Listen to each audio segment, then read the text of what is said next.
O vídeo a seguir é um trecho do último programa Bate-Papo sobre Vasco. Para assistir ao programa completo, clique no card acima ou no card que aparecerá no final desse vídeo. Fazer um balanço. O que vocês estão achando do Luxemburgo até agora? Né? Ele entrou no time aí faz 5 partidas, está com 5 jogos, 2 empates, 1 derrota e 2 vitórias, então são 8 pontos em 15 disputados aí, um pouco mais de 50% de aproveitamento, né? E tem também o time, né? As modificações em campo, ele consolidou, vamos dizer assim, essa formação com 3 volantes ali, e eu quero saber o que vocês estão achando aí, fazer aí um resumo, né? Do que vocês estão achando do Luxemburgo até agora, se tá acima das expectativas, abaixo, ou então não, tá realmente ali fazendo o que vocês achavam que ele ia fazer. Eu tô achando o começo dele surpreendente, porque surpreendente no sentido positivo. Eu não levava fé no Luxemburgo pelas raízes rubro-negras que ele tem. Eu achava que ele não fosse dar certo, mas graças a Deus eu estava errado. O Luxemburgo, ele precisava do Vasco e o Vasco precisava do Luxemburgo. Então o trabalho dele, eu acho que não poderia ter começado de uma forma melhor. Eu acho que o Luxemburgo, ele está conseguindo arrumar o time. Essa parada para a Copa América vai ser essencial para que ele possa entrosar. E chegando agora esses 2 reforços que ele pediu, né, o Marquinho e o Richard, eu acho que vai casar direitinho com o esquema de jogo que o Luxemburgo quer implementar pra gente. Mas eu tô achando esse começo primordial. Achei muito bom. A gente tomou aquele susto danado no primeiro jogo dele contra o Avaí, mas depois ele foi ajeitando o time também foi se adaptando ao esquema de jogo dele, e o importante, né, que o Luxemburgo, ele chega colocando moral mesmo. O Antônio Melo começou a fazer aqueles treinamentos com jogadores na caixa de areia, um treinamento simples, né, mas que dá muita força muscular, e impressionante, né, quando, na época do Alberto Valentim, o Luxemburgo chegou com 8 jogadores acima do peso, né, então isso é um absurdo para um time profissional como o Vasco, ter 8 jogadores acima do peso, não tem como você manter uma situação dessa. Então ele já chegou mostrando quem ele é. E aquele lance, que nem ele falou, para jogar no Vasco tem que ter culhão. E é isso que está realmente valendo a pena o Luxemburgo treinar o Vasco. Então acho que o começo dele foi maravilhoso, sensacional. Não poderia ter começado melhor. E você, Rodrigo, fala aí, suas impressões iniciais sobre o Vanderlei Luxemburgo. Assim, eu não acho um trabalho excepcional ainda, porque foi 5 rodadas e foi com 5 times que estão ali debaixo da tabela. Então eu não vou botar lá em cima a expectativa ainda não. Mas assim, o Vasco precisava de um técnico com experiência e com pulso firme. Infelizmente, os técnicos mais novos que passou pelo nosso clube não tinham mão firme. Valentim não tinha mão firme. O que tinha mais ou menos ali era o Zé Ricardo. E que conseguiu levar a gente para Libertadores com o time, com aqueles reforços do metade pro final do campeonato, que foi para Libertadores, e por pouco a gente não escapou da fase eliminatória, não foi para a fase de grupo direto. Então, eu não acho que... Eu não vou botar o Luxemburgo lá em cima ainda não. Mas assim, uma coisa que eu vi, o que mudou é o seguinte: o Vasco era um time muito espaçado em campo. O Vasco não era agrupado no campo. E eu fui no estádio agora contra o Ceará na quinta,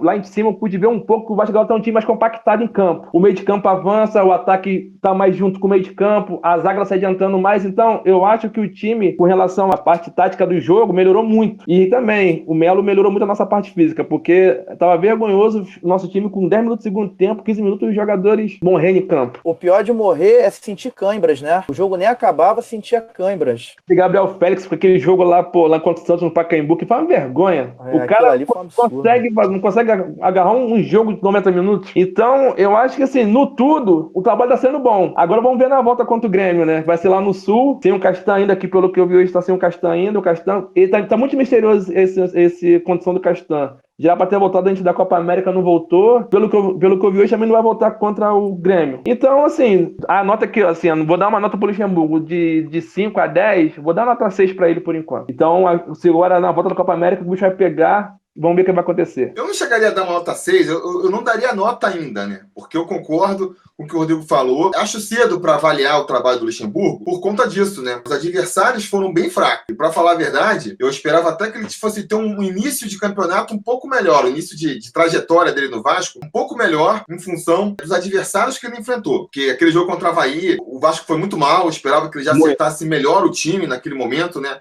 Fez as escolhas erradas para mim ali, de botar os veteranos. Tem que botar os veteranos para poder justificar a saída. Outra coisa que eu ia falar, que eu esqueci de falar no meu comentário. Ele tá mexendo muito mal no time. Já foi 3 ou 4 jogos, igual contra o Ceará no segundo tempo. Poxa, cara. Concordo também. Ele tirou a nossa marcação. Ele tirou o único centroavante que tava segurando a zaga do Ceará, que era o Thiago Reis, e botou. Agora nem lembro quem foi que ele botou, mas o time não prendeu a zaga do Ceará. O Ceará viu Jairinho. Pô, Jairinho, pelo amor de Deus. Pelo amor de Deus. Eu quero nem falar o nome desse cara, um peladeiro terrível. E assim, o Thiago Reis saiu. O Ceará veio pra frente. Pô, segundo tempo foi um jogo. Pô, o Vasco não jogou segundo tempo. Achou aquele gol, 2 ataques ali, ainda bem que fez 1-0 e o Ceará não teve força pra virar. E não teve força pra empatar o jogo. Então, vamos ver aí. O Paulo Sérgio Franco tá perguntando aqui no chat se eu acho o Internacional fraco. Não acho tecnicamente fraco, mas em São Januário eles não costumam se criar, não. É freguês aqui. É freguês aqui. E a gente acabou fazendo uma boa partida ali, mas pra compensar, partidas ruins, porque eu esperava que a gente não fosse perder pro Botafogo, esperava que a gente fosse vencer do Avaí, pelo menos, né? Ele fez ali um trabalho de dar um padrão tático mínimo pro time. Fechar a defesa melhor, deixar o time mais compactado. Isso já trouxe um resultado imediato pro time. E tem a questão também que o Felipe apontou aí da preparação física. Eu acho que tá melhorando também. Isso é uma coisa que pode melhorar mais ainda agora com essa parada pra Copa, né? Mesmo ali com os jogos acontecendo, eu acho que já rolou uma melhora de campo. Isso, no jogo contra o Ceará, a gente viu isso. Tá bom, tem a questão técnica do time também, mas a gente não viu o time do Ceará chegando na área do Vasco. Não foi aquele final nervoso que a gente já viu outras vezes, né? Boa, quanto o Inter. Quanto o Inter, por exemplo, ou até outros. O Inter é um time mais qualificado, mas... Patrick entrou no jogo, acabou com o jogo no tempo contra o Vasco. Então, o que eu tô falando, o Inter, beleza, é um time realmente mais qualificado e que justifica o sufoco. Mas e o sufoco contra o Avaí? O sufoco contra o Fortaleza, entendeu? Contra o Avaí é que foi impressionante. Não podia tomar sufoco do Avaí em casa. Pô, era o primeiro jogo do Luxemburgo, mas o erro tá aí. Ele foi tentar dar padrão para os veteranos, né? Para Bruno César, essa companhia limitada toda, então deu no que deu. A gente tomou aquele sufoco desgraçado. E aí, ele usou o argumento lá de que não soube furar a bola, que é um argumento boleiro e que realmente tem a questão da experiência ali para furar a bola, mas eu acho que tem uma questão da preparação física também, porque os caras não conseguiam correr. Os caras, pô, estavam pregados no chão, fez o Avaí conseguir chegar com facilidade e empatar o jogo no finalzinho, entendeu? Contra o Ceará, a gente já não viu mais isso. Então, acho que houve essa evolução também. Mas, no entanto, eu acho que é bom, é um bom início, era esperado, até por conta da experiência, né, e da bagagem que ele traz. É que nem eu falei no vídeo quando ele chegou, né? Ele traz 2 coisas importantes. Essa experiência, teoricamente, de saber o que tem que fazer, e mais do que isso, uma moral, né? Tanto para baixo quanto para cima. Tanto os jogadores vão escutar ele, porque ele é o Vanderlei Luxemburgo, quanto o pessoal acima também dele, Campelo só, basicamente, né? Porque não tem... Trouxeram um estagiário agora para ser o Campelo não, Felipe. Campelo não. Golpelo. O Golpelo. Mas ele vai escutar mais ele. Porque é um cara que tem essa experiência, né? E isso já trouxe essa qualidade que foi suficiente para a gente conseguir aí esse melhor aproveitamento, né? O Vasco estava ali com uns 33% de aproveitamento antes do Luxemburgo entrar, agora já subiu aí para uns 50%, mais de 50%. Não, era menos, Felipe, era menos. Era menos. Antes do Luxemburgo, acho que era 13%, se eu não me engano. Agora tá com 33% agora. Isso, agora então, tá com 33%. Viajei. Estamos naquela vergonha lá embaixo ainda, 33%. 33%. Agora que tá 33%. Agora. Que ainda rebaixa.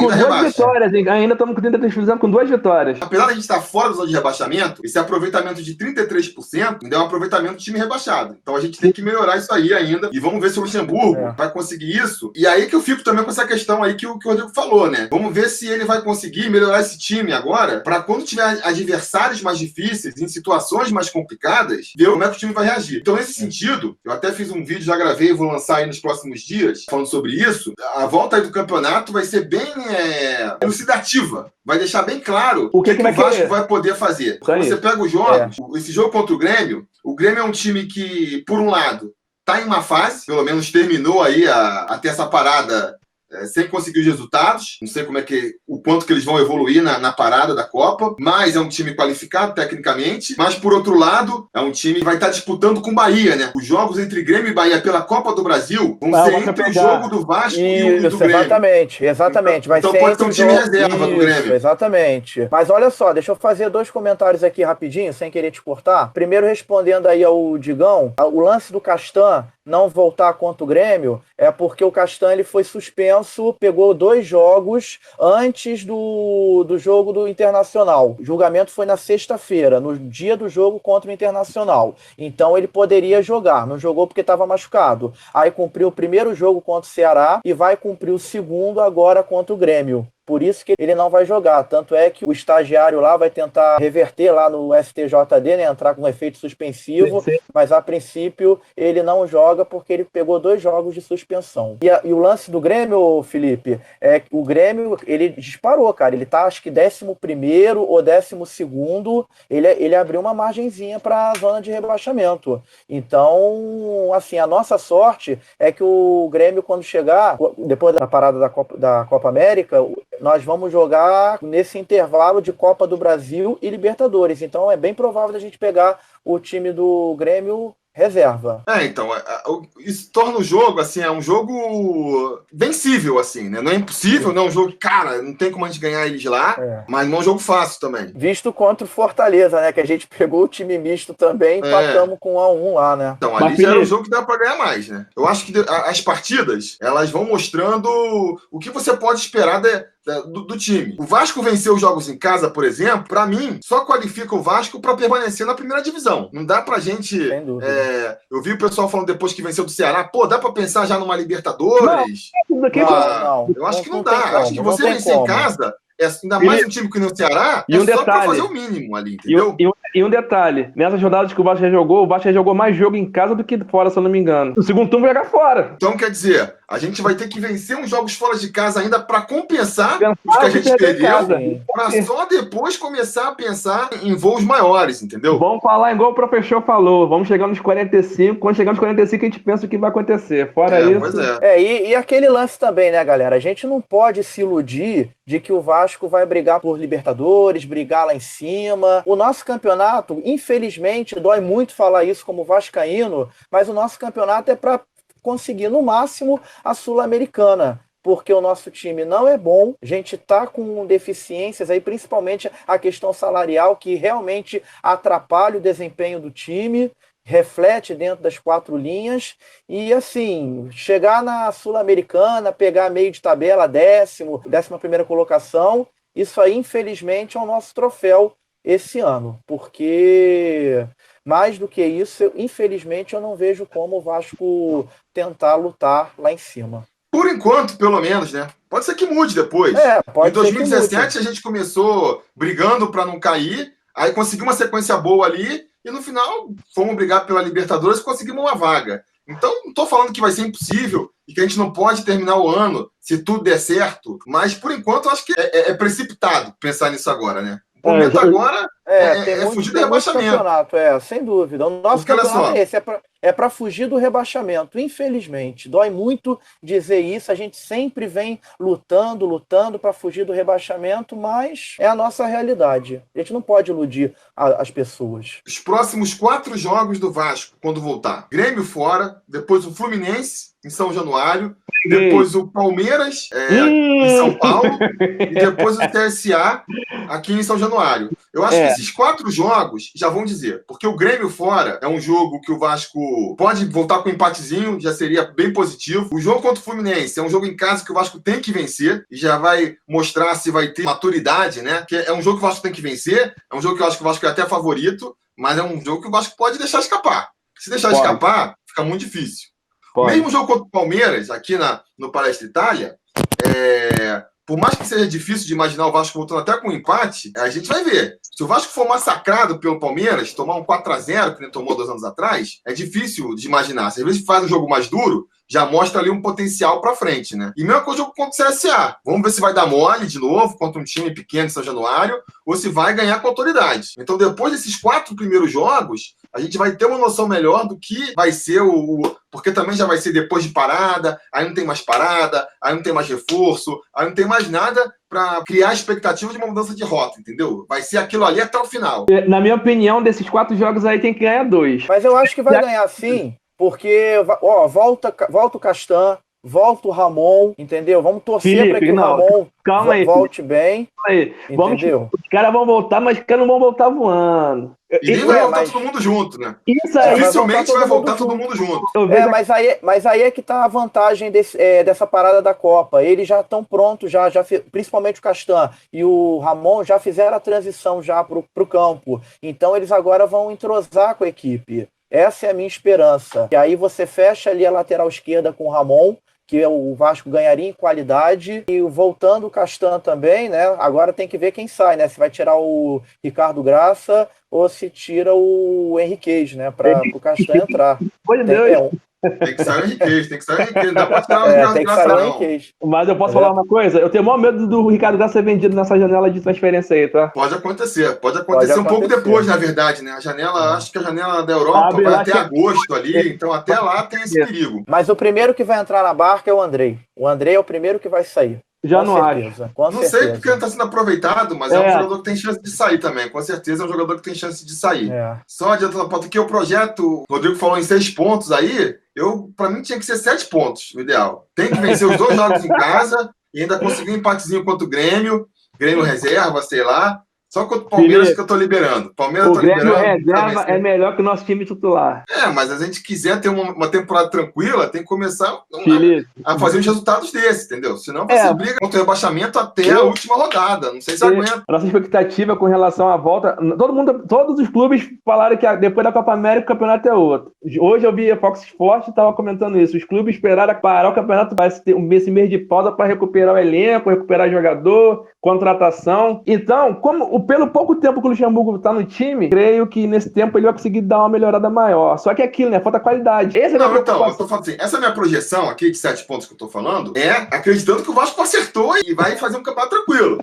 Mas é o que eu tô falando, se a gente não consegue isso, consegue menos que isso, não consegue nem vencer as 2 partidas em casa, aí a gente já sabe o que nos espera o resto do ano. É sofrimento até a última rodada. Podem ter certeza disso. Se a gente não vai conseguir vencer nem os jogos em casa... Eu tô muito esperançoso que pelo menos em casa a gente vai conseguir fazer o nosso dever. O Luxemburgo deu essa moral, deu essa confiança, e o que estava faltando pro Vasco, eu vejo isso, é a confiança. Porque ganhamos a gente não pode esquecer desse detalhe. Desde 2017, no campeonato de 2017, que a gente não ganha 2 partidas seguidas no Brasileiro. Então isso agora, com a parada da Copa, vai dar uma moral, vai dar uma confiança, e eu acredito muito que a gente pelo menos vença os 2 jogos em casa. E eu tô contigo, Felipe. Eu acho que a gente tem que fazer no mínimo 7 pontos. Jogo em casa, a gente já perdeu tudo que podia perder de ponto em casa. Exatamente. Concordo. Não dá mais para perder ponto em casa. E sobre essas estatísticas aí, só mostram para mim como o campeonato de 2018 foi terrível. Porque em 2018 a gente não venceu 2 jogos seguidos, a gente não venceu uma partida fora de casa, a gente não fez nenhum gol de falta. Vencemos sim, contra o Fluminense no Maracanã, que foi fora de casa, mando de campo do Fluminense. Tecnicamente, Felipe, foi a única partida fora de casa que a gente venceu. Lamentável, né? Mas quem era o nosso técnico? Nosso técnico foram 3, né? Começou com o que terminou e virou o ano, aquela merda do Valentim. Mas foi o Valentim. O Valentim só entrou porque o Zé Ricardo já tinha cagado no pau antes e depois dele o Jorginho. Não, o Jorginho nem era nem pra ter vindo. Quando você entra no terceiro técnico, amigo, se você teve que apelar pro terceiro técnico no campeonato, é porque a situação tá preta. Eu espero que a gente não apele pro terceiro técnico agora, né? Se bem que não vai ser... Isso aí fica tranquilo. Só se o Luxemburgo quiser sair, que ele sai. Porque foi o que aconteceu com o Zé Ricardo. O Zé Ricardo, ele não foi demitido. Ele pediu demissão. Ele viu que ele estava afundando junto com o time, aí ele falou, opa, vou meter o pé antes que sobe para mim. E aí veio aquela bosta daquele Jorginho, né, que não era nem para ter vindo, e aí eu tô voltando do trabalho no metrô, só escuto o Zap apitando, Alberto Valentim, novo técnico do Vasco. Eu, putz grilo, não é possível. E aí deu no que deu, cara. 33% de aproveitamento ano passado, a gente só não caiu pela ruindade dos outros. Que ele seja feliz no Havaí agora. Sim, meu medo, sabe qual é, Felipe? Sabe qual é o meu medo? Tava pensando nisso aí, vendo o jogo do Brasil contra a Venezuela lá, meu medo é o Tite cair e chamar o Luxemburgo para a seleção, entendeu? Aí que a gente vai ficar sem ele. Seleção, não, acho que não. Tô zoando, pô, claro que não, né? Ou não. Eu acho uma viagem total. Luxemburgo teve sua Não, chance na Luxemburgo seleção. não volta não, cara. Luxemburgo não volta não. Ele teve a época dele no ano 2000. Luxemburgo agora, o pessoal diz que ele tá ultrapassado, que No ele máximo não... depois, só se depois de fazer o Vasco campeão mundial, aí pode ser que ele Com consiga, né? certeza. Mas aí, vamos ver. É aquilo, Mas estamos é nos aquilo, acertando, estamos é nos aquilo, é adiantando aquilo que a demais. gente, é aquilo que a gente falou antes. O Luxemburgo precisa do Vasco e o Vasco precisa do Luxemburgo. Então, ó, os opostos se atraem. Então, acho que vai dar liga, se Deus E outra quiser. coisa que eu gostei que ele falou aí na coletiva dele e no Vasco TV que eu vi o pós-jogo, ele tá sendo muito claro com os jogadores. Com relação a salário, ele tá deixando tudo a prato limpo e cobrando diretor ao mesmo tempo. Isso tá sendo fundamental pro elenco. Ele tá sendo a voz do elenco, que é uma coisa que eu acho que o Vasco os técnicos anteriores não tinham. O técnico Sim. do voz do elenco não tinha. Tem moral para cobrar mais, né? Os Tem outros moral, técnicos não claro. tem moral, porque o cara fica assim, sabe? Acho que ele chega com essa moral, é uma das qualidades de trazer um técnico mais renomado, que nem é o caso do Luxemburgo. Então é isso, pessoal. Muito obrigado por assistir mais um vídeo do Sobre Vasco. Fica mais uma vez a recomendação. Se você quiser assistir ao programa completo, o link vai aparecer aí no final do vídeo. No mais, aquele pedido de sempre, né? Curtir o vídeo, assinar o canal, ligar o sininho de notificações e ficar ligado, porque vem muito mais coisa por aí. Beleza? A gente vai se falando.